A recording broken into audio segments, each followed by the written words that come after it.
Hello बच्चों, मैं आज जो है यूनिट एंड मेजरमेंट क्लास 11 का जो है ये दूसरा एनसीईआरटी का चैप्टर ये शुरू करने वाला हूं, जिसमें हम लोग बेसिक से लेकर के एडवांस के क्वेश्चन को देखेंगे। ठीक है, बेसिक से लेकर के एडवांस की तरफ चलेंगे हम लोग और एकदम आराम से पढ़ेंगे ताकि आपको कोई दिक्कत नहीं हो और आप इस लेक्चर का लाभ बहुत आसानी से उठा पाए। तो शुरू करते हैं। हेलो बच्चों, मैं एस भारद्वाज आप सभी लोगों का स्वागत करता हूं आज के इस नए और ताजा लेक्चर में। ठीक है, और जिसमें हम लोग आज यूनिट एंड मेजरमेंट को पढ़ने वाले हैं, जो एनसीईआरटी का दूसरा चैप्टर है। वादे के मुताबिक मैं क्लास 11 मैंने शुरू कर रखा है, क्लास 12 तो चल ही रहा है, क्लास 11 भी चल रहा है, कोई दिक्कत नहीं, दोनों साथ साथ पैरेलल चलते रहेगा। ऐसा नहीं कि क्लास 12 मैं बीच में छोड़ दूंगा या क्लास 11 जब कर रहा हूं तो और भी दूसरी चीजें छूट जाएगी या दूसरा लेक्चर छूट जाएगा, ऐसा नहीं होने वाला है। तो सब अपने अपने नियत समय पे चलता रहेगा और सब कंटिन्यूअस मोड में ही रहेगा। किसी को भी मैं स्किप नहीं करने वाला हूं और छोड़ने वाला भी नहीं हूं। तो शुरू करते हैं आज का जो लेक्चर है, यूनिट्स एंड मेजरमेंट। अब देखिए, ये एनसीईआरटी का चैप्टर है। ये क्या है? एनसीईआरटी का दूसरा चैप्टर है। ठीक है ना, फिजिकल वर्ल्ड के बाद ये जो है ये दूसरा चैप्टर है जिसमें हम लोग यूनिट एंड मेजरमेंट को पढ़ रहे हैं। अब आप यहां पे क्या है कि आप फिजिक्स पढ़ने से पहले आप ये समझ लो कि फिजिक्स में फिजिक्स है क्या, फिजिक्स क्या है, फिजिक्स क्या है। जैसे ही जहन में ये बात आता है कि फिजिक्स क्या, सबसे पहले ये समझ लेते हैं फिजिक्स है क्या। तो आपके दिमाग में क्या आता है? फिजिक्स तो भाई साइंस का हिस्सा है। बिल्कुल सही, साइंस का हिस्सा है फिजिक्स। तो साइंस का हिस्सा का मतलब क्या है? ये साइंस कैसा हिस्सा है, किस प्रकार का हिस्सा है, इसमें क्या होता है, इसमें क्या पढ़ना होता है। तो ये तो ब्रांच ऑफ साइंस है, ये ब्रांच ऑफ साइंस है जिसमें in which we study about the nature. देखिए ध्यान दीजिए, प्रकृति के बारे में पढ़ते हैं, प्रकृति के बारे में पढ़ते हैं। ठीक है, प्रकृति के बारे में पढ़ते हैं। In which we study about the nature and its phenomena. इसको आप लिख भी सकते हैं, कोई दिक्कत नहीं। ये ब्रांच ऑफ साइंस है जिसमें हम लोग क्या करते हैं, नेचर, प्रकृति और उससे संबंधित घटनाओं के बारे में हम लोग पढ़ते हैं। ठीक है, इसके बाद जैसे ही हम लोग समझ गए कि ये फिजिक्स है क्या, फिजिक्स के बारे में पढ़ना क्या। देखिए, आप ये कहने का क्या मतलब, आसपास आप जो भी एक्टिविटी देखते हो तो प्राकृतिक घटनाओं के बारे में अगर आप जानने का प्रयास करते हो, जैसे आप सोचते हो कि भाई अर्थ है, अर्थ तो सन के अलावा मूव कर रहा है, ये प्राकृतिक घटना है ना। प्राकृतिक घटना है तो प्राकृतिक घटनाओं के बारे में स्टडी करते हैं, तो फिर ग्रेविटेशन आ जाता है या और भी बहुत सारी चीजें आ जाती है जो फिजिक्स से रिलेटेड होती है, जिनको कि फिजिक्स की किताब में सजा करके क्रमबद्ध तरीके से घटनाओं के बारे में लिखा हुआ है। तो यही तो है फिजिक्स, और क्या है। तो जो भी घटनाएं आपके आसपास आप चल रहे हो तो फिजिक्स है। ये भी तो एक मूवमेंट क्या है, प्राकृतिक घटनाएं है ना। तो ये क्या है, फिजिक्स है। तो फिजिक्स क्या है कि प्रकृति से संबंधित घटनाओं या प्रकृति के बारे में अध्ययन को ही हम लोग क्या बोलते हैं, फिजिक्स बोलते हैं। ठीक है, अब हम लोग चलते हैं कि अगले बात पर। जब फिजिक्स हो गया, फिजिक्स के बारे में हमने पढ़ा, जो मैं पढ़ा रहा हूं यहां बगल में लिख भी रहा हूं। ठीक है, व्हाट इज फिजिक्स, तो आप समझ गए कि फिजिक्स क्या है, ये मेरा हो गया। टिक मार दूंगा तो मैं आप समझ लीजिएगा कि फिजिक्स के बारे में मैंने आज के लेक्चर में डील किया है। उसके बाद अब आता है दूसरा, फिजिकल क्वांटिटी। ये बहुत ही इंपॉर्टेंट बात है क्योंकि इसके बाद ही तो फिजिक्स से रिलेटेड बातों को देखेंगे या क्वांटिटी से रिलेटेड बातों को देखेंगे। ठीक है, फिजिकल क्वांटिटी क्या है? तो फिजिकल क्वांटिटी जो है ध्यान से देखिए, ऐसा, इसको हिंदी में भौतिक राशि। हालांकि आपने क्लास 9 या 10 में इन बातों को देखा होगा और इस टर्म से आप परिचित होंगे, लेकिन फिर भी मैं यहां समझा दे रहा हूं कि फिजिकल क्वांटिटी क्या है। फिजिकल क्वांटिटी है कि ऐसा भौतिक राशि, हिंदी में इसको क्या बोलते हैं, भौतिक राशि। ऐसा क्वांटिटी जिसको कि नापा जा सकता है, जिसको कि मेजर किया जा सकता है, और वो फिजिकल वर्ल्ड के लॉ को भी क्या करता है, उसमें भागीदार के तौर पे काम करता है। क्लियर है? तो फिजिकल क्वांटिटी क्या है कि मैं शॉर्ट में लिख रहा हूं, क्या है ना, physical quantity any quantity which can be measured by an instrument, कर दीजिए, है ना, इंस्ट्रूमेंट। तो उसको हम लोग क्या बोल देंगे, इज कॉल्ड फिजिकल क्वांटिटी। ठीक है, तो ये समझ में आ रहा है कि फिजिकल क्वांटिटी क्या, जिस भी क्वांटिटी को आप नाप या तौल सकते हैं ठीक है, मापा जा सकता है, मेजरमेंट किसी भी प्रकार का हो सकता है, नापना तोलना तो क्या, तोलना भी तो मेजरमेंट ही है ना। तो जिसे मेजर किया जा सकता है, ठीक है, उसको हम लोग क्या बोलेंगे, फिजिकल क्वांटिटी बोलेंगे, भौतिक राशि बोलेंगे, ठीक है। इसके बाद फिजिकल क्वांटिटी में कौन कौन सा फिजिकल क्वांटिटी होगा, कितने प्रकार का फिजिकल क्वांटिटी होगा, इसके बारे में भी चर्चा करना जरूरी है ना। फिजिकल क्वांटिटी को कैसे एक्सप्रेस करते हैं, इसके बारे में भी चर्चा करना जरूरी है। तो आज हम लोग इसी कड़ी में आगे बढ़ेंगे और धीरे धीरे चीजों को आपको समझाएंगे, ताकि आप समझ में आपको आपके समझ में कोई दिक्कत ना रहे, ठीक है। तो लेक्चर के साथ बने रहिए, है ना। और पिछला वीडियो जो मैंने इंट्रोडक्शन वीडियो बनाया है, उसे भी आप जाकर के देख लो, क्योंकि उसे आप अगर नहीं देखते हो तो फिर आपको समस्या होगी और आप फिर उसे क्लियर नहीं कर पाओगे, ठीक है ना। तो ये हमारा था फिजिकल क्वांटिटी। अब चलते हैं बच्चों आगे। फिजिक्स देखा मैंने कि फिजिक्स क्या है, फिर फिजिकल क्वांटिटी के बारे में जाना कि फिजिकल क्वांटिटी क्या है। फिजिकल क्वांटिटी के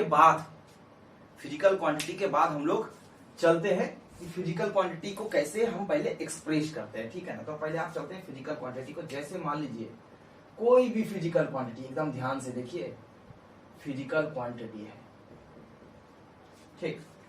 जैसे आप मान लो कि लेंथ है, मास है, उसके बाद डिस्टेंस है, डिस्प्लेसमेंट है, कुछ भी आप मान लो, कोई दिक्कत नहीं है। अभी मैं ये नहीं बता रहा हूं क्या है कि किस तरह से अलग अलग लेना है।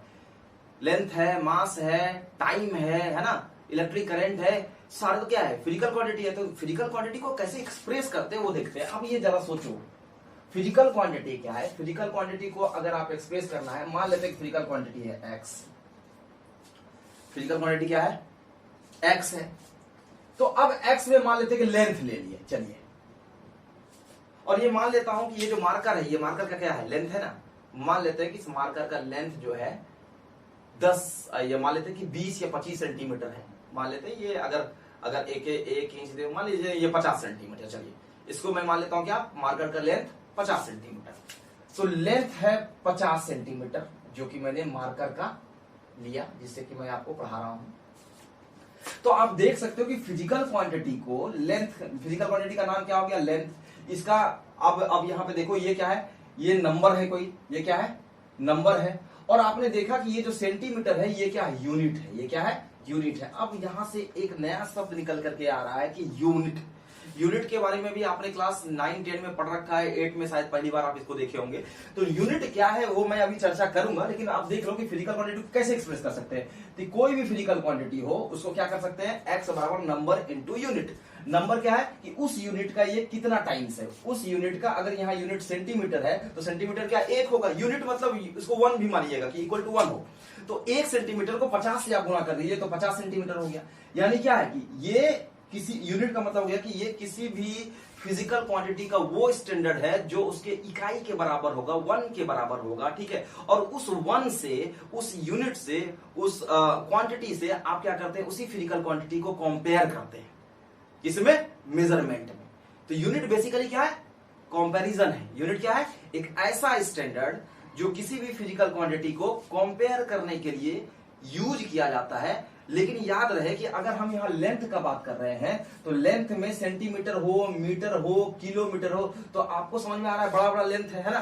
तो कोई भी लेंथ हो, छोटा लेंथ हो तो छोटा यूनिट, बड़ा लेंथ हो तो बड़ा यूनिट, लेकिन लेंथ का ही यूनिट ले रहे हैं। ऐसा तो मैं नहीं कर रहा हूं कि अगर मान लीजिए लेंथ का, भाई 1 केजी लेंथ दे दो, ऐसा होता है क्या। अगर आप मान लीजिए कि दूध खरीदने जा रहे हो, ठीक है, तो दूध आप क्या खरीदते हो, लीटर में। अगर मैं उसे कह दूं भाई 50 डिग्री दूध दे दो, तो या तो वो समझेगा, या तो ये इसके पास कोई बेसिक जानकारी नहीं है, या तो ये समझेगा कि कहीं और से चल करके आया है, ऊपर से आ गया है नीचे, इसको पता ही नहीं है मेजरमेंट के बारे में क्या है। अगर आप कपड़ा सिलने जाते हो, कपड़ा सिलवाने जाते हो, तो आप मीटर में कपड़ा परचेज करते हो। अगर आप उसे कह दो कि भाई कपड़ा मुझे दे दो, किसमें, लीटर में, भाई 50 लीटर कपड़ा दे दो, तो यहां भी क्या मतलब बनता है, वेग बात कर रहे हैं, अजीब सा बात कर रहे हैं। घूर के देखेगा शॉपकीपर, बोले कहां से आ गया है पता नहीं, वो फिर मुझे समझाने का प्रयास करेगा। तो अगर मेरे दिमाग में वो मीटर नहीं है और लीटर है तो मैं तो लीटर ही समझूंगा, है ना। लेकिन आप जरा समझो कि मीटर, ये जो लीटर, मीटर या जो किलोमीटर जो मैं बता रहा हूं, या टेम्परेचर डिग्री सेल्सियस का बात कर रहा हूं, ये क्या है, इसका मतलब ये है कि किसी पर्टिकुलर क्वांटिटी को कंपेयर करने के लिए पर्टिकुलर यूनिट होगा, और उसी पर्टिकुलर यूनिट से उस फिजिकल क्वांटिटी को हम क्या करेंगे, मेजर करेंगे और उसको कंपेयर करेंगे, है ना, उसका स्मॉलेस्ट वैल्यू ले लेंगे या कि एक स्टैंडर्ड वैल्यू ले लेंगे, जिससे उसी काइंड के सेम काइंड के फिजिकल क्वांटिटी, सेम काइंड समझ के लेंथ है तो लेंथ को मेजरमेंट करने के लिए लेंथ वाला यूनिट लेंगे, है ना, सेम काइंड का फिजिकल क्वांटिटी को मेजर करना है, मतलब उसको कंपेयर करना है ना, तो ये है क्या, यूनिट है। यूनिट एक समझ लीजिएगा कि यूनिट का अगर हम डिफिनेशन लिखाना शुरू कर दूं या यूनिट के बारे में मैं बताऊं तो यूनिट को आप कैसे लिखेंगे, ये एग्जांपल बड़ा फाइन है, इसे आप यहां दिमाग में रखें। तो यूनिट क्या हो गया, यूनिट हो गया क्या, standard quantity of the same kind है। यूनिट क्या है, स्टैंडर्ड क्वांटिटी है, इट इज ऐसे लिखते हैं सीधे शॉर्ट में, स्टैंडर्ड क्वांटिटी है। स्टैंडर्ड आपको समझ में आ गया, of the same kind, same kind भी समझ में आ गया। सेम काइंड मतलब जिस फिजिकल क्वांटिटी को आप नाप रहे हैं, माप रहे हैं, मेजर कर रहे हैं, उसी फिजिकल क्वांटिटी के लिए यूनिट भी होना चाहिए। पता चला कि आप दूध खरीदने जा रहे हो और आपने टेम्परेचर में खरीद लिया, ठीक है, सेल्सियस में खरीद लिया, या कुछ ऐसे यूनिट में आपने खरीद लिया, न्यूटन में खरीद लिया, तो कैसा लगेगा, अजीब लगेगा, है ना। तो आपको क्या क्या समझा जाएगा, आपको निश्चित तौर से आपको घोषित कर दिया जाएगा कि आपका दिमागी संतुलन सही नहीं है। अब यहाँ पे क्या है, काइंड, सेम काइंड का standard quantity of the same kind, standard quantity of the same kind with which a physical quantity, यहां से ध्यान देना है, a physical quantity is measured. समझ में आया, किसी भी फिजिकल क्वांटिटी को, ये फिजिकल क्वांटिटी था मेरा एक्स, क्या था, ये फिजिकल क्वांटिटी है, फिजिकल क्वांटिटी को मेजर कर रहे हैं कि किससे कंपेयर कर रहे हैं, तो इसका एक यूनिट लिया, यूनिट को क्या कर रहे हैं, नंबर से गुना कर रहे हैं। एक यूनिट है तो भाई एक, 50 है तो 50, 100 है तो 100, है ना, इस तरह से। जैसे आप बोलते हैं यहां से, मान लीजिए कि मैं जहां से पढ़ा रहा हूं, यहां से दिल्ली का डिस्टेंस है 1400 किलोमीटर, तो 1400 किलोमीटर, तो किलोमीटर क्या हो गया, उसका स्टैंडर्ड हो गया, जिससे उस फिजिकल क्वांटिटी को, मतलब डिस्टेंस हो गया फिजिकल क्वांटिटी, डिस्टेंस क्या हो गया, फिजिकल क्वांटिटी। तो डिस्टेंस को हम लोग उस स्टैंडर्ड वैल्यू से, किलोमीटर से क्या कर रहे हैं, कंपेयर कर रहे हैं, और वो किलोमीटर क्या है, यूनिट के बराबर है, मतलब इकाई के बराबर है, 1 के बराबर है। उसके बाद 1400 से उसको मल्टीप्लाई कर दिए, तो 1400 ये नंबर हो गया 1400, और फिर ये किलोमीटर क्या हो गया, यूनिट हो गया। लेकिन क्वांटिटी क्या था, तो क्वांटिटी था डिस्टेंस या लेंथ, डिस्टेंस तो मतलब लेंथ ही है। तो मतलब क्या हो गया कि standard quantity of the same kind है, ये क्या है, ये एक standard quantity, it is a standard, आप कर लेंगे, कोई दिक्कत नहीं है। Quantity of the same kind with which a physical quantity is measured, जिससे कि फिजिकल क्वांटिटी को नापा जाता है, ठीक है, तो वो हो गया यूनिट। उम्मीद कर रहा हूं कि आप समझ रहे होंगे कि यूनिट क्या है। ध्यान से लेक्चर को आप रिवाइंड करके भी देख सकते हैं, क्योंकि ये तो ऑप्शन आपके पास होता है। कैमरे के इस पार तो मैं सीधा बोलते जा रहा हूं, लेकिन उस बार आपके पास ये ऑप्शन है, जब अपलोड होगा तो आप इसे रिवाइंड करके धीरे धीरे एक बात को 2 बार 3 बार आप सुन करके बढ़िया से समझ करके, ठीक है, तब आगे बढ़ेंगे तो लेक्चर का फायदा भी मिलेगा और आपको समझ में भी आएगा। समझना है ना, समझना है तो भाई यही तरीका लगाना पड़ेगा। अब जो अगला हमारा जो टॉपिक है फिजिकल क्वांटिटी, तो इसी को और थोड़ा सा प्रोसीड करते हैं, ठीक।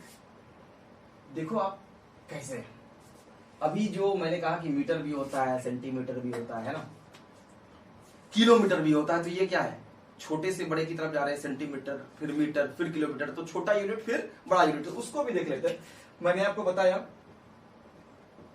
x बराबर mu, n मतलब नंबर, और ये हो गया यूनिट। अब समझ गए कि यूनिट क्या है, कंपैरिजन है। अब इसमें आप देख लीजिए कि नंबर और क्या हो गया, ये इनटू यूनिट।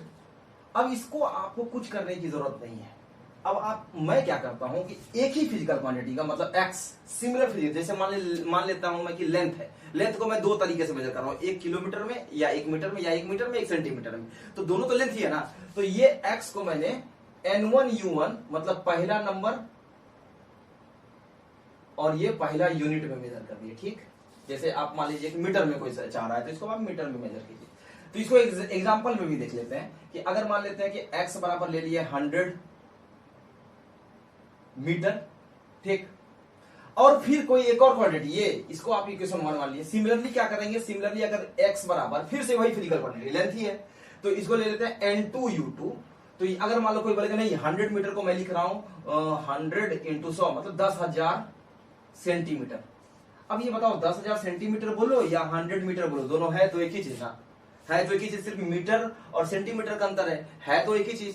समझ में आ रहा है। तो कहने का मतलब ये हो गया कि एक ही फिजिकल क्वांटिटी को अलग अलग यूनिट में हम लिख सकते हैं, लेकिन अलग अलग यूनिट भी सेम काइंड का होना चाहिए। ऐसा नहीं कि एक सेंटीमीटर में बदल रहे हैं तो दूसरा को सेंटीग्रेड में बदल देंगे, ऐसा नहीं होना चाहिए। तो ये हो जाएगा सेंटीमीटर। अब ये इससे और इससे आपको क्या पता चला, इससे आपको ये पता चला कि 100 मीटर बोलो या 10,000 सेंटीमीटर बोलो, बात तो एक ही है ना, बात तो एक ही है ना। तो इसका मतलब यह हो गया कि ये x2, अब देखो दोनों जगह क्या था, x और x, तो LHS बराबर है। तो उस केस में क्या होगा कि N1U1 बराबर क्या हो गया, N2U2। इसका मतलब ये क्या है, कांस्टेंट है ना जी। N1U1 और N2U2 क्या है, चेंज नहीं हो रहा है, सिर्फ क्या हो रहा है, लिखने का तरीका बदल रहा है। तो NU बराबर क्या निकल गया, कांस्टेंट निकल गया, निकल गया। इसका मतलब साफ है कि N बराबर कांस्टेंट बटा U, यानी कि n प्रोपोर्शनल टू 1/u। अब देखो n प्रोपोर्शनल टू 1/u एक रिलेशन निकला, u मतलब ये यूनिट। तो n प्रोपोर्शनल टू 1/u का क्या मतलब है, n प्रोपोर्शनल टू 1/u का क्या मतलब है कि आपको पता है कि अगर कोई फिजिकल क्वांटिटी, इसे मैं रब कर रहा हूं, ठीक है, अगर कोई फिजिकल क्वांटिटी, ठीक है, ये 1 था, ये 2 था, अगर कोई फिजिकल क्वांटिटी का कोई भी यूनिट ले लो, ये रिलेशन आया ना, अगर यूनिट हो गया बड़ा तो नंबर क्या होगा, इनवर्सली प्रोपोर्शनल हो गया ना, इनवर्सली प्रोपोर्शनल। अगर ये बढ़ेगा तो ये घटेगा और ये घटेगा तो ये बढ़ेगा, ये बढ़ेगा तो क्या होगा, ये घटेगा और ये घटेगा तो ये बढ़ेगा। तो अगर यूनिट बड़ा हो गया, मतलब मीटर हो या किलोमीटर हो या और भी बड़ा यूनिट ले ले, ठीक है, तो क्या होगा, नंबर छोटा होते चला जाएगा। जो एक्सप्रेस करने का तरीका है फिजिकल क्वांटिटी को, यहां पे n छोटा होते चला जाएगा। जैसे कि आपने देखा क्या कि 100 सेंटीमीटर बोलते हैं और 1 मीटर बोलते हैं, तो कौन सा बड़ा है, ये बड़ा है, ठीक है ना, और 100 सेंटीमीटर क्या है, छोटा है। तो यूनिट क्या हो रहा है, देखिए यूनिट अगर ये ध्यान दीजिए, तो ये क्या हो जाएगा, इन दोनों का इनवर्सली रिलेशन है। तो यहाँ n का वैल्यू क्या हो गया, कम होते चला जाएगा ना। इसको आप ज्यादा बड़ा बड़ा करके लिखिएगा तो क्या हो जाएगा, ये यूनिट को जितना आप लेंथी करके लिख रहे हैं तो क्या होगा, ये छोटा होते चला जाएगा। तो n क्या हो जाएगा, छोटा होते जाएगा। लेकिन अगर कोई कहता है कि नहीं हम इसको छोटा लिखेंगे तो n बड़ा होगा। जितना छोटा यूनिट उतना नंबर बड़ा होगा। जैसे सेंटीमीटर मीटर से क्या है, छोटा है, तो 1 मीटर को हम क्या कर रहे हैं, 100 सेंटीमीटर में लिखते हैं, तो 100 क्या हो रहा है, नंबर में बड़ा हो गया, लेकिन यूनिट में क्या हो गया, छोटा हो गया, क्योंकि सेंटीमीटर का बात हो रहा है। तो जितना छोटा यूनिट लीजिएगा नंबर उतना बढ़ते चला जाएगा। जैसे 100 सेंटीमीटर, और अगर इसी 100 सेंटीमीटर को मीटर में करना है तो मीटर क्या है, बड़ा यूनिट है, लेंथ का क्या है, बड़ा यूनिट है। तो अगर इसी को हम बड़ा यूनिट में कर रहे हैं तो बड़ा यूनिट में करने का मतलब क्या हो गया कि 1 मीटर लिखेंगे, 100 सेंटीमीटर को 1 मीटर लिखेंगे, और 1 मीटर मतलब मीटर बड़ा यूनिट, सेंटीमीटर छोटा यूनिट। तो 1 मीटर लिखेंगे तो यहाँ 1 क्या हो गया, 100 से कम हो गया। तो जब यूनिट बड़ा होता है, बड़ा यूनिट में, तो नंबर छोटा हो जाता है, ठीक है, और जब यूनिट छोटा होता है तो नंबर बड़ा हो जाता है। 100 सेंटीमीटर तो 100 बड़ा हो गया, लेकिन ये सेंटीमीटर तो छोटा है, छोटा यूनिट है। अगर 1 मीटर, तो मीटर क्या हो गया, बड़ा यूनिट हो गया, और 1 क्या हो गया, छोटा हो गया, ठीक है। तो इस तरह से यही बात यहाँ पे ये स्थापित कर रहा है और ये आपको समझा रहा है। क्लियर हो गया। तो इस तरह से हम लोग यूनिट का कंपैरिजन करते हैं, यूनिट के बारे में हम लोग समझ रहे हैं कि यूनिट क्या है, ठीक है। अब आपने समझ रखा कि कोई भी चीज के पीछे अगर मान लीजिए कोई भी फिजिकल क्वांटिटी हो, लेंथ हो तो लेंथ का अगर 1 मीटर बोल दिए तो ये मीटर क्या है, यूनिट है। 100 सेंटीमीटर बोल दिए तो ये 100 सेंटीमीटर क्या है, यूनिट है। ये कंपैरिजन करने के लिए जिस स्टैंडर्ड का हम यूज करते हैं, किसी भी फिजिकल क्वांटिटी को कंपेयर करने के लिए जिस स्टैंडर्ड का हम यूज करते हैं, जिस छोटे स्टैंडर्ड का यूज करते हैं, उसको हम लोग क्या बोलेंगे, यूनिट बोलेंगे, ठीक है। अब फिजिकल क्वांटिटी हमने देख लिया, यूनिट का भी पोस्टमार्टम हो गया है ना। यूनिट क्या है वो भी आप समझ गए हो, कोई दिक्कत नहीं है। और ये भी आपने समझ लिया कि जितना छोटा आप जाओगे यूनिट में उतना ही बड़ा नंबर आपको ढूंढना पड़ेगा, जो कि आप करना नहीं। इसलिए बड़ा यूनिट का प्रयोग करते हैं। जब जहां बहुत कुछ हाथ से निकल जाता है ना, तो वहां बहुत बड़ा यूनिट का प्रयोग हम लोग करते हैं। अब जो मैं बात कह रहा हूं, अगला चलते हैं। फिजिकल क्वांटिटी हम लोग देख लिए, अब फिजिकल क्वांटिटी का टाइप देखते हैं। फिजिकल क्वांटिटी का टाइप 3 तरह का टाइप होगा। एक होगा फंडामेंटल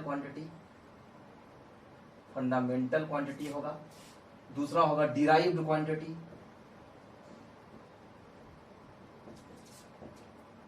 तीसरा है सप्लीमेंट्री क्वांटिटी।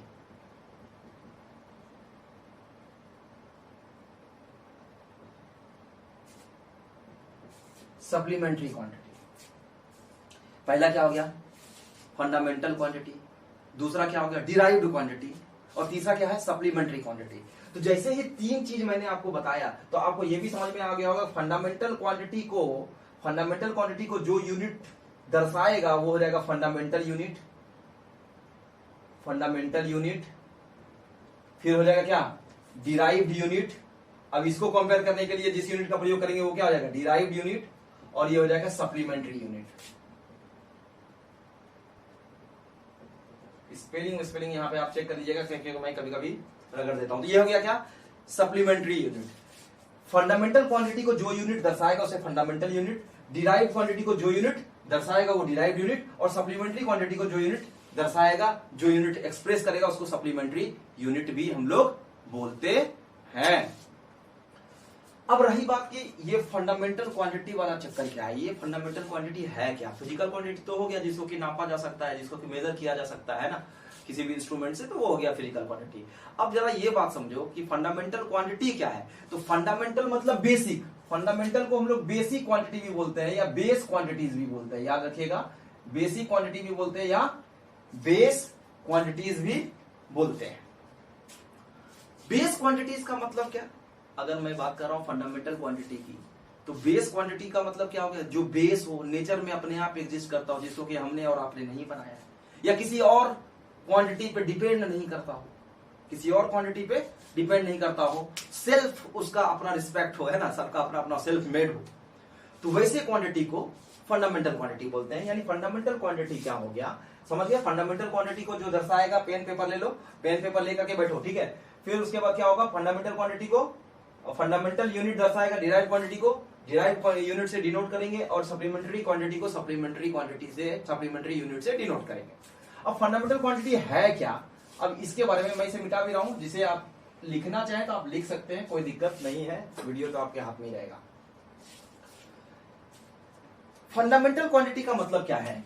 फंडामेंटल क्वांटिटी का मतलब क्या है कि which is independent quantity. Independent मतलब क्या? किसी दूसरे पे डिपेंड नहीं करेगा, विच इज इंडिपेंडेंट क्वांटिटी। ये बात याद रखिएगा। Fundamental quantity which are independent from each other अपने आप से भी मतलब जो है क्या होगा? वो इंडिपेंडेंट होगा, भले कोई रिलेशन हो जाए अलग बात, लेकिन क्या होगा कि इंडिपेंडेंट क्वांटिटी होगा, उसको किसी दूसरे क्वांटिटी पर डिपेंड नहीं करेगा, तो इंडिपेंडेंट क्वांटिटी बस समझ लीजिए कि ये इंडिपेंडेंट है, स्वतंत्र है। जैसे लेंथ है, मास है, टाइम है। बताइए टाइम का क्या किससे रिलेशन होगा कि या टाइम के किस पे डिपेंड करेगा? कोई सवाल ही नहीं है। टाइम तो स्वतंत्र है, चल रहा है ना। तो टाइम है, मास है, लेंथ है, ये सब अपने आप में इंडिपेंडेंट है, फंडामेंटल है, बेस क्वांटिटी। यानी कि दुनिया का जितना भी क्वांटिटी है इसी फंडामेंटल क्वांटिटी से निकल करके आया होगा, है ना। तो फंडामेंटल क्वांटिटी क्या हो गया? ऐसा फिजिकल क्वांटिटी जो those physical quantity which are independent of each other, that is it does not depend on any other physical quantity, तो उसको हम लोग बोलेंगे फंडामेंटल क्वांटिटीज या बेस क्वांटिटीज। उसको बेस क्वांटिटीज। बेस क्यों? क्योंकि बेस होगा तभी तो बिल्डिंग खड़ा होगा, है ना। तो बेस ही मेन है। दुनिया का जितना भी क्वांटिटी होगा सब इसी फंडामेंटल क्वांटिटी से निकल करके बाहर आया होगा, उसी से निकला होगा। तो जो क्वांटिटी फंडामेंटल क्वांटिटी से निकलता है उसको हम लोग क्या बोलते हैं? Derived quantities. जो क्वांटिटी फंडामेंटल क्वांटिटी से निकलेगा उसको हम लोग क्या बोलेंगे? Derived quantities. यानी कि ये हो गया डिराइव्ड फ्रॉम फंडामेंटल क्वांटिटीज, ठीक है। फंडामेंटल क्वांटिटी से निकला है। और इसे ये सप्लीमेंट्री क्वांटिटी है। ये एंगल का बात होगा इसमें दो चीज है, एक है प्लेन एंगल और एक है सॉलिड एंगल। इसकी चर्चा मैं करूंगा अभी थोड़ी देर में। एक हो गया प्लेन एंगल, ये 2 डायमेंशन, और ये 3 डायमेंशन की बात करूंगा। तो पहले अभी आप समझ लीजिए क्या है। तो आप समझ पा रहे होंगे कि फंडामेंटल क्वांटिटी क्या है, जो किसी पे निर्भर नहीं करता है, अपने आप में इंडिपेंडेंट है, तो फंडामेंटल क्वांटिटी। डिराइव्ड क्वांटिटी क्या है कि जो फंडामेंटल क्वांटिटी से निकल के बाहर आया होगा, डिराइव हुआ होगा, उसको डिराइव्ड क्वांटिटी बोलते हैं। और सप्लीमेंट्री क्वांटिटी में कौन आएगा? तो भाई ये दोनों प्लेन एंगल और सॉलिड एंगल इसमें आएगा, ठीक है। अब ये है कि फंडामेंटल क्वांटिटी में कितना फंडामेंटल क्वांटिटीज है, इसे मैं मिटा भी रहा हूं ताकि आपको दिक्कत नहीं हो। कितना फंडामेंटल क्वांटिटीज है, तो याद रखिएगा 7 गो फंडामेंटल क्वांटिटीज है, 7 बेस क्वांटिटीज है, जिसको कि हम लोग फंडामेंटल क्वांटिटीज बोलते हैं, 7 बेस क्वांटिटीज। तो आप बीच में कुछ डिस्टर्बेंस हो गया था फ्रेंड्स, अब चलते हैं हम आगे। ये यूनिट एंड मेजरमेंट है, तो मैंने ये बताया कि ये 7 फंडामेंटल क्वांटिटी है, length, mass, time, electric current, amount of thermodynamic temperature, amount of substance, luminous intensity. ये बेसिक क्वांटिटी है। बेसिक क्वांटिटी कहने का क्या मतलब है कि इसी से सारा क्वांटिटी आया है, यही वो क्वांटिटी है जिससे कि सारा का सारा फिजिकल क्वांटिटी निकला है। मतलब डिराइव्ड क्वांटिटी क्या होगा, इसी फिजिकल क्वांटिटी से निकला होगा, ठीक है ना, इसी फंडामेंटल क्वांटिटी से निकला होगा। ये इसका यूनिट है। लेंथ को हम लोग मीटर में नापते हैं, मास को हम लोग किलोग्राम में नापते हैं, टाइम को हम लोग किस में नापते हैं, सेकंड में नापते हैं, इलेक्ट्रिक करंट को किस में, एम्पियर में, थर्मोडायनामिक टेम्परेचर को केल्विन में, अमाउंट ऑफ सब्सटेंस को मोल में, और ल्यूमिनस इंटेंसिटी को हम लोग कैंडेला में। ये बड़ा अच्छा सा स्टोरी है कि कहा जाता है कि ल्यूमिनस नाम का वैज्ञानिक था और वो कैंडल के इंटेंसिटी को देख रहा था कि एक कैंडल उसने लगाया, फिर अगला कैंडल लगाया, फिर उसके बाद अगला कैंडल, ऐसे ही करके उसने बहुत सारे कैंडल को 100 कैंडल को जमा किया, तो देखा कि भाई उस लॉ का जो इंटेंसिटी है वो बढ़ते चला जा रहा है। तभी से जो है ल्यूमिनस इंटेंसिटी, ल्यूमिनस बैटरी मत समझ लेना, ल्यूमिनस इंटेंसिटी का जो यूनिट है वो कैंडेला हो गया, क्योंकि कैंडल से उसका संबंध था। ये सीडी से डिनोट करते हैं, ये इसका सिंबल है, M small M, kg second, ampere capital A, kelvin, mole और सीडी मतलब कैंडेला। तो ये हमारा था 7 बेसिक क्वांटिटी, और बाकी जितना भी क्वांटिटी है सब इसी से आया है। अब देखो मैं एक क्वांटिटी का उदाहरण ले रहा हूं, ये मैं रब कर देता हूं, मिटा देता हूं, ताकि आपको ये समझ में आ जाए कि मैं बताना क्या चाह रहा हूं। अगर आप इसको उदाहरण के तौर पे देखते हैं, मैं सिंबल वाला कॉलम को मिटा रहा हूं, ठीक है। जैसे कि अगर किसी ने कह दिया कि सर डिस्टेंस, तो डिस्टेंस तो एक अलग क्वांटिटी है, नहीं है भाई, डिस्टेंस का संबंध लेंथ से है कि नहीं, डिस्टेंस में तुम क्या करते हो, लेंथ ही तो निकालते हो, है ना। डिस्प्लेसमेंट की बात करते हो तो ये भी क्या है, लेंथ है कि नहीं, लेंथ है। तो ये कौन सा क्वांटिटी है, सब डिराइव्ड क्वांटिटीज है, क्योंकि फंडामेंटल क्वांटिटी से आप जब निकलते हो तो क्या होता है, वो डिराइव्ड क्वांटिटीज होता है, क्योंकि उसी से निकला हुआ है। तीसरा क्या है, डिस्टेंस के बाद डिस्प्लेसमेंट, डिस्प्लेसमेंट के बाद मान लेते हैं कि अगर हम फोर्स का बात करें, कोई अगर होशियार आदमी आ जाए बोले फोर्स का है, तो देख लो फोर्स क्या होता है, मास इंटू एक्सेलरेशन। एक्सेलरेशन आपको पता है बराबर ma होता है ना, तो मास क्या हो गया, मास हो गया पहला, एक्सेलरेशन मतलब क्या, एक्सेलरेशन का मतलब ये हो गया कि ये जो है ये हो गया rate of change of velocity, velocity by time, velocity by time, rate of change of velocity का मतलब क्या हो गया, वेलोसिटी बाय टाइम, और फिर मास, वेलोसिटी मतलब फिर वेलोसिटी क्या होता है, आपको पता है कि displacement by time, displacement by time, और एक टाइम पहले से तो ये स्क्वायर हो जाएगा। अब देखिए मास मतलब क्या, फंडामेंटल क्वांटिटी है कि नहीं, डिस्प्लेसमेंट मतलब क्या, लेंथ, डिस्प्लेसमेंट का मतलब क्या, लेंथ, एम एल और टी आया ना फंडामेंटल क्वांटिटी। तो जो भी क्वांटिटी है सब इसी से निकला हुआ है, और इसीलिए इसको हम लोग क्या बोलते हैं कि फंडामेंटल क्वांटिटी, और जो क्वांटिटी से निकला हुआ होता है उसको हम लोग डिराइव्ड क्वांटिटी बोलते हैं, ठीक है, डिराइव्ड फिजिकल क्वांटिटी, ठीक है। तो ये हमारा हो गया यूनिट एंड मेजरमेंट। अब जो है यूनिट एंड मेजरमेंट में क्या हो गया, ये फंडामेंटल क्वांटिटीज, डिराइव्ड क्वांटिटी, इन सारी बातों को हम लोगों ने देखा। देखिए तो फ्रेंड्स, तेजी से मैं इसे करना इसलिए चाह रहा हूं क्योंकि अगर आप तेजी से इसे नहीं करोगे तो फिर क्या होगा कि बहुत समस्या हो जाएगी, और बाद में अभी मकसद तो डायमेंशन पढ़ना है, डायमेंशन के बारे में समझना है ना। तो डायमेंशन जब तक आप पढ़ोगे नहीं, जब तक आप समझोगे नहीं, तब तक आपका क्या कहते हैं जो यूनिट एंड मेजरमेंट अधूरा रह जाएगा, क्योंकि डायमेंशन में फिर डायमेंशनल एनालिसिस है, और उसके बाद बहुत सारे प्रश्न ऐसे हैं जो सीधा सीधा डायमेंशन से पूछे जाते हैं, और उसके बाद आपको उसमें समस्या हो जाएगी अगर आप उसे नहीं सीखोगे। बड़ा आसान है। तो आज मुझे उम्मीद है कि मैंने फंडामेंटल क्वांटिटी से रिलेटेड, यूनिट से रिलेटेड जो भी बातें थी, जितनी भी बातें थी, वो बातें मैं आपको बता चुका हूं। यूनिट के बारे में आपको कोई भी थोड़ा सा भी रत्ती भर भी जो है क्या होगा, दिक्कत नहीं होगा, ऐसा मेरा मानना है।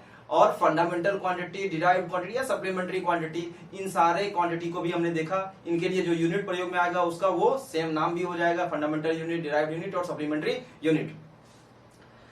अब जो हम लोग देखेंगे कि यूनिट का सिस्टम कितना है, सिस्टम ऑफ यूनिट,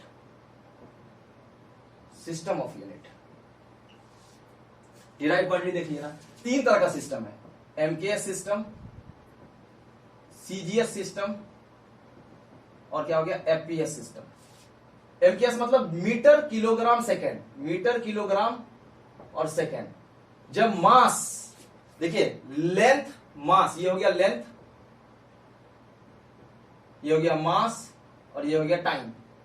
तो जब लेंथ मास और टाइम को, जब लेंथ मास और टाइम को किसमें कन्वर्ट करेंगे, मतलब जब किसी भी यूनिट को लेंथ मास, किसी भी यूनिट में लेंथ मास और टाइम को मीटर किलोग्राम और सेकेंड में जब लिखते हो तो इसको एमकेएस सिस्टम बोलेंगे। जब आप सेंटीमीटर, ठीक है, ग्राम और सेकेंड में लिखते हो तो ये क्या हो जाएगा आपका सीजीएस यूनिट होगा। और जब फुट पाउंड सेकेंड में लिखते हो, फुट पाउंड सेकेंड में लिखते हो, केक खरीदने जाते हो तो किसमें, पाउंड में खरीदते हो ना। कभी आप बोलते हो 5 किलो केक दीजिए, 5 केजी दे दीजिए, तो सबका अपना अपना मेजरमेंट है। तो क्या हो गया फुट पाउंड और सेकंड। हाइट नापते हो तो किसमें, फीट में, 5 फीट 6 फीट है ना, फुट का प्लूरल होता है फीट। तो ये हो गया आपका foot pound second, centimetre gram second और ये हो गया मीटर किलोग्राम सेकंड। तो एमकेएस मतलब क्या हो गया मीटर किलोग्राम सेकंड। जब लेंथ, किसी भी सिस्टम ऑफ यूनिट में लेंथ मास और टाइम को, लेंथ मास और टाइम को मीटर किलोग्राम और सेकंड में मेजर करेंगे तो उसको एमकेएस सिस्टम बोलेंगे। उसी लेंथ मास टाइम को फिर किसमें, सेंटीमीटर ग्राम और सेकंड में करेंगे तो सीजीएस, सीजीएस, ठीक है, सेंटीमीटर ग्राम और सेकंड, फिर फुट पाउंड और सेकंड। इस तरह से अगर हम लोग करेंगे तो उसको हम लोग क्या बोलते हैं, सिस्टम ऑफ यूनिट। और ऐसा 3 है। एक और सिस्टम है, इसी को का मॉडिफाइड फॉर्म, ऑलमोस्ट यही है। मॉडिफाइड फॉर्म जो होता है उसको हम लोग एसआई सिस्टम बोलते हैं। क्या बोलते हैं, इंटरनेशनल सिस्टम ऑफ यूनिट। ये एसआई सिस्टम है जिसके बारे में आप जानते हैं कि एसआई सिस्टम जैसे न्यूटन है, केजी है, मीटर है, ये सारा का सारा क्या है, एक एसआई सिस्टम है, इंटरनेशनल सिस्टम ऑफ यूनिट। ऐसा हम लोग अपने सुविधा के लिए इसलिए किए हैं ताकि सारे देश जब किसी भी बात पर रिसर्च करेंगे तो उसी तरह से क्या होगा कि सबका यूनिट सेम होना चाहिए। पता चला कोई सेंटीमीटर में करके आया लेंथ का रिसर्च, कोई किलोमीटर में कर लिया, कोई पार्सेक में कर लिया, कोई एयू में कर लिया, एस्ट्रोनॉमिकल यूनिट में कर लिया, तो क्या होगा, मतभेद होगा। सबने सही किया लेकिन फिर क्या होगा, फिर भी सब में कुछ ना कुछ समझने में दिक्कत होगा। किस पॉइंट पे, जब सेंटीमीटर वाले को किलोमीटर नहीं पता हो, किलोमीटर वाले को सेंटीमीटर नहीं पता हो। तो अब ये क्या है कि एक स्टैंडर्ड सिस्टम हम लोग बना लिए हैं, या सारे लोगों ने मिल बैठ करके एक तय कर लिया कि इंटरनेशनल सिस्टम ऑफ यूनिट चलेगा और वो क्या होगा, किसी भी फिजिकल क्वांटिटी का स्टैंडर्ड माना जाएगा। तो ये हमारा था सिस्टम ऑफ यूनिट। फ्रेंड्स, मैंने एक फंडामेंटल क्वांटिटी तो आपको बता दिया। फंडामेंटल क्वांटिटी के बाद हमने डिराइव क्वांटिटी को देख लिया कि क्या है। फंडामेंटल यूनिट भी देखा, डिराइव यूनिट भी देखा। एक है सप्लीमेंट्री क्वांटिटी, जिसमें 2 चीज आता है, ठीक है, प्लेन एंगल और सॉलिड एंगल। देखिए कि नाम से भी पता चल जाएगा आपको प्लेन एंगल क्या है। जैसे एक सर्कल बनाइए, सर्कल का ये सेंटर है, सेंटर है तो क्या होगा, ये रेडियस हो जाएगा, ठीक है, और ये हो गया आर्क लेंथ एल, ये हो जाएगा थीटा, तो यही हो गया आपका प्लेन एंगल। ये 2D कंसेप्ट है, 2 डायमेंशन में। सर्कल आप समझते हो ना, जैसे ये रिंग है तो ये रिंग क्या है, एक तरह का सर्कल हो गया है ना। तो ये 2D कंसेप्ट है। तो ये हो जाएगा एल बराबर आर थीटा, तो थीटा बराबर क्या हो गया एल बाई आर। ये हमारा क्या कहते हैं, फॉर्मूला है। और इसमें जो यूनिट होता है, ये यूनिट होता है रेडियन, RADIAN, ठीक है। इसको RAD से सूचित करते हैं, RAD से इसको डिनोट करते हैं। पाई रेडियन बराबर हो जाता है 180 डिग्री, याद रखिएगा, और 2 पाई रेडियन बराबर हो जाता है 360 डिग्री। तो ये हमारा क्या है कि प्लेन एंगल है। इसी क्रम में सॉलिड एंगल होता है। तो सॉलिड एंगल कैसे होता है मैं आपको बता दूं, इसे जल्दी जल्दी मैं कर रहा हूं। सॉलिड एंगल जो होता है, जैसे मान लीजिए इसी सेम चीज को अगर मान लेते हैं कि आपने गोला फेंक देखा है, गोला फेंक मतलब जो शॉर्ट फिट होता है, स्फेयर होता है, लोहे का गोला बना हुआ होता है, उसे एथलीट लोग फेंकते हैं। आप देखे होंगे कि रिसेंट में ओलंपिक हुआ था, उसमें भी वो गोला फेंक वाला हुआ था इवेंट। तो गोला फेंक वाला जो इवेंट है, जो सॉलिड एंगल है, तो सॉलिड एंगल का मतलब क्या हो गया, उस पे कहीं पे, उस गोले पे किसी पार्ट में, चलिए आप वो एक कोई पार्ट ले लिए, ठीक है, उसी गोले का कोई एक हिस्सा, एक टुकड़ा ले लेते हैं, उस टुकड़ा से हम यहाँ पे क्या हुआ सेंटर बना दिए। तो ये जो एंगल बनेगा उस टुकड़े से, जैसे मान लीजिए कि कोई भी आपने ये ले लिया, ठीक है, ये इसको क्या किए, इसका एक टुकड़ा ले लेते हैं। अब वो कितना एंगल बना रहा है उस सेंटर पे, तो उसको हम लोग क्या बोलेंगे, सॉलिड एंगल बोलेंगे, ठीक है। ये हो गया आपका सॉलिड एंगल। इसे भी आप थीटा से डिनोट कर सकते हो, कोई दिक्कत नहीं है। और ये जो होगा, अगर मान लीजिए ये एरिया DA है और ये हो गया R, तो जो सॉलिड एंगल होगा उसे भी अगर आप थीटा ही मान लेते हो या अल्फा कुछ भी मान लो तो डीए बाय आर स्क्वायर इसका ये होता है। अब ये डीए का जो कंसेप्ट है ये भी मैं आपको बताऊंगा कि डीए होता क्या है। ये बहुत स्मॉल वैल्यू है, जब हम लोग डिफरेंशिएशन पढ़ेंगे ठीक है तब इसके बाद में इसके बारे में चर्चा करेंगे कि डीए है क्या। तो ये सॉलिड एंगल है। सॉलिड एंगल मतलब क्या कि एक स्फीयर मान लीजिए या कोई भी सॉलिड ले लो तो उसका एक छोटा सा हिस्सा डीए मतलब उसका छोटा सा एक टुकड़ा, और वो जो है किसी पर्टिकुलर जगह से कितना एंगल बना रहा है उसको हम लोग क्या बोलेंगे, सॉलिड एंगल बोलेंगे। इसका भी आपने देख लिया। इसका जो यूनिट होता है, इसका यूनिट होता है स्टेरेडियन। स्टेरेडियन वो था रेडियन और ये क्या है स्टेरेडियन। स्टेरेडियन मतलब सॉलिड, एस फॉर सॉलिड तो स्टेरेडियन हो गया ठीक है। सॉलिड एंगल का यूनिट क्या होगा स्टेरेडियन, और उसका यूनिट क्या था प्लेन एंगल का, जो कि आप नॉर्मल एंगल जो आप जानते हो 30 डिग्री 40 डिग्री, तो वो क्या है रेडियन है। उसका क्या है रेडियन है ठीक है। तो ये हमारा क्या है, आज हमने यूनिट से रिलेटेड सारे बातों को देख लिया है, कितने तरह का सिस्टम होता है ठीक है। उसके बाद हम लोग अगले एक्सरसाइज में हम लोग कन्वर्सन ऑफ यूनिट से लेकर के फिर उसके बाद डायमेंशन की तरफ चलेंगे। और आज के लेक्चर को हम आज यहीं पे समाप्त करते हैं, क्योंकि अगर आप फिर धीरे धीरे एक ही दिन में सारा हो जाएगा तो फिर आपको दिक्कत हो जाएगा। तब तक के लिए बाय बाय, थैंक यू, जय हिंद।